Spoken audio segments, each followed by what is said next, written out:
Hey, dude, have you heard about the final show for Ozzy Osbourne? The retirement show, if you will, for the great Ozzy Osbourne. You know, there are arguments at like, you know, who's the true Big Bang of metal. Some people look to the Beatles releasing Helter Skelter. Some people look to Jimi Hendrix. Some people look to Led Zeppelin.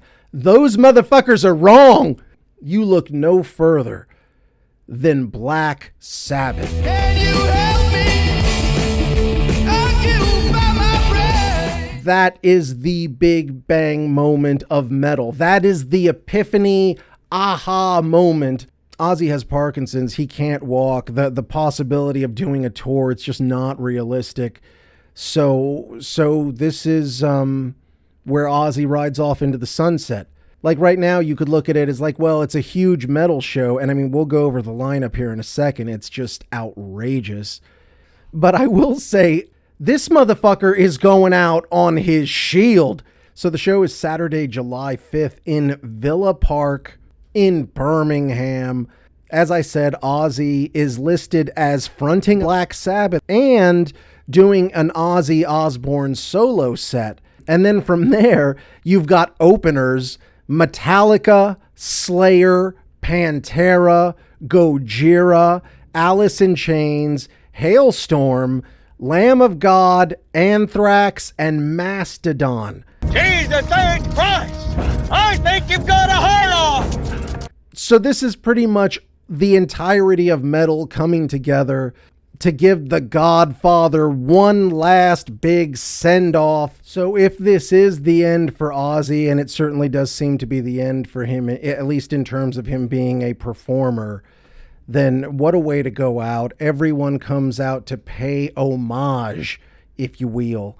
So I haven't seen anything as far as like the pricing on these tickets, but I would say, oof, that's gonna be something. Another thing is, you look at that lineup, it's almost like anyone who ever got to go to the Ozfest back in the day, the Ozfest would be on from like noon. It would be on from like lunchtime all the way through to like, you know, almost 11 at night. And there were kids that would go there and just be there from morning all the way till the end. I mean, the amount of energy is just off the charts.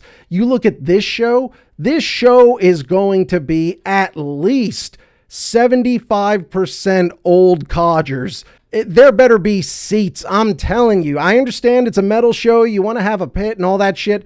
Have a pit area, but your ass better have some fucking benches or some shit like that, or people are going to be stroking out, passing out. Like, how long is that show going to be? If it's one day, it's got to be a thing that's just going on all day and deep into the night. So how the fuck are all these old people going to hack it? You can't just stand there. You're going to get blood clots in your fucking leg. It goes to your lungs. You're out. I mean, you're probably going to have fucking hips popping off and getting all broken shit. People tearing their ACLs because they got to take a step. It's going to be bad stuff. So I will say to wherever this show is, the Villa Park or whatever the fuck that thing's called, put in some extra seating, put in some benches.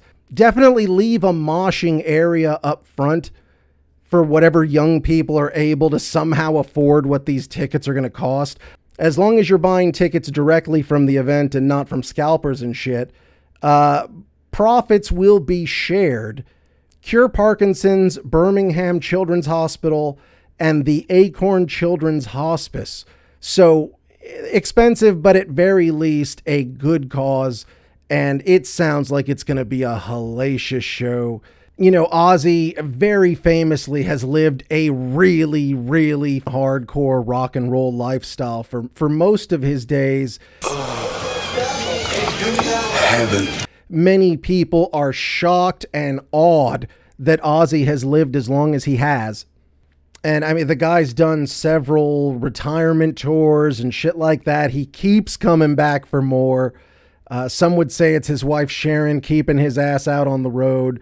And Ozzy did have a quote, and this is speaking once again to his longevity. He said, "I have made it to 2025. I can't walk, but you know what I was thinking over the holidays? For all my complaining, I'm still alive. And Ozzy Osbourne is nothing if not a survivor. When he was shit-canned from Black Sabbath, thrown to the curb, everybody thought he wasn't gonna be shit. He got so fat, he was a big fat cokehead, and he was just trying to kill himself. It was Sharon Osbourne who scooped him up, just the puddle of shit that he was, and said, no, we're going to get you out on the road. We're going to make some money. Sharon was, I believe, the daughter of an agent, the daughter of some big music muckety muck, and she wanted to strike out on her own, and this was her opportunity. So she scoops up Ozzy Osbourne, and he goes on to overcome all odds and become a huge mainstream superstar. Back at the moon.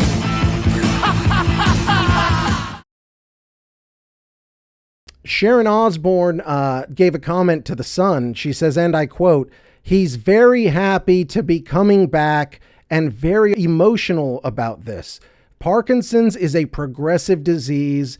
It's not something you can stabilize. It affects different parts of the body, and it's affected his legs. But his voice is as good as it's ever been."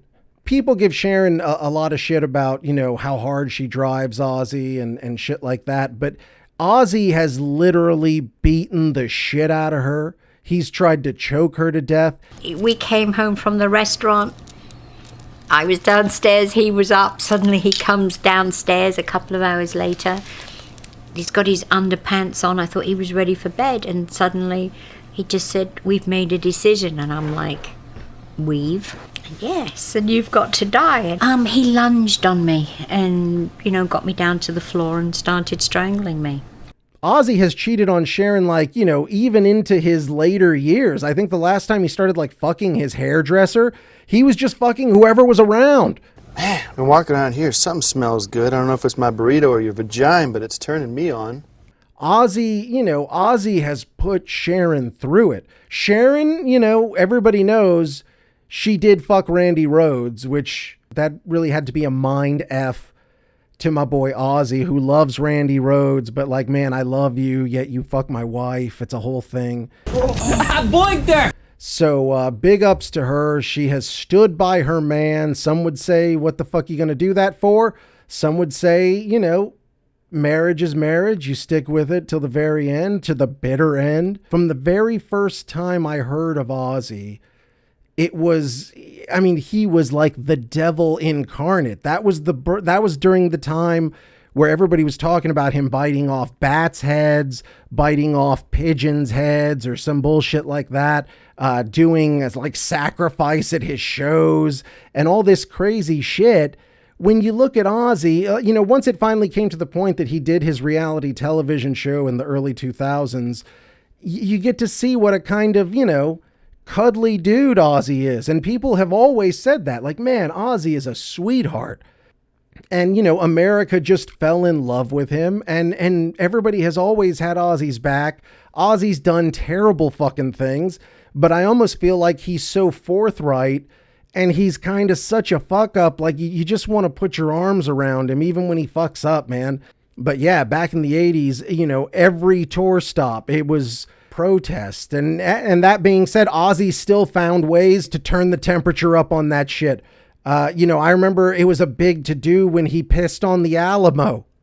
And, he's singing about, shit that can be linked back in a roundabout way to Satanism.